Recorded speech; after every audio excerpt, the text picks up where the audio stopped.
Berita duka di pemilu 2024, Tribunmas 13 KPPS dilaporkan meninggal dunia, 140 rawat jalan dan 6 rawat inap. Sebanyak 13 petugas pemilihan umum atau KPPS 2024 dilaporkan meninggal dunia sepanjang 10 Februari hingga 13 Februari 2024.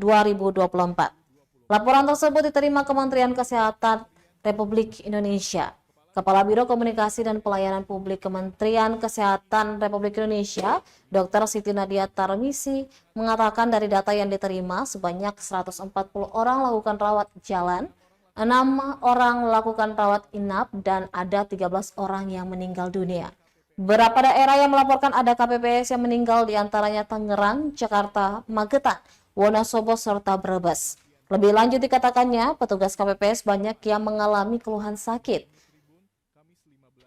Lebih lanjut, Nadia menjabarkan keluhan apa saja yang dilaporkan dan diverifikasi oleh Dinas Kesehatan setempat. Untuk morbiditas, terlapor dari pasien petugas pemilu diantaranya 28 pasien dengan hipertensi, 18 pasien dengan infeksi saluran pernapasan atau ISPA, 17 pasien nasofaringitis, 15 pasien mialgia, dan 9 pasien dispepsia.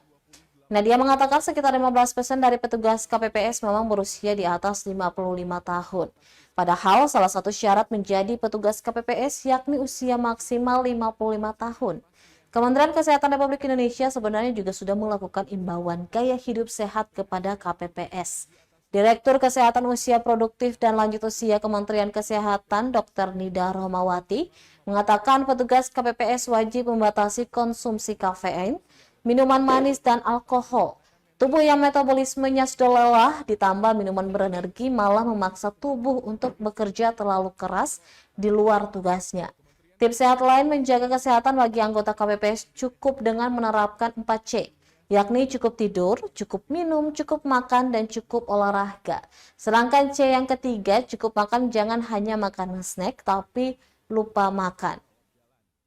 Download Tribun X sekarang, menghadirkan lokal menjadi Indonesia.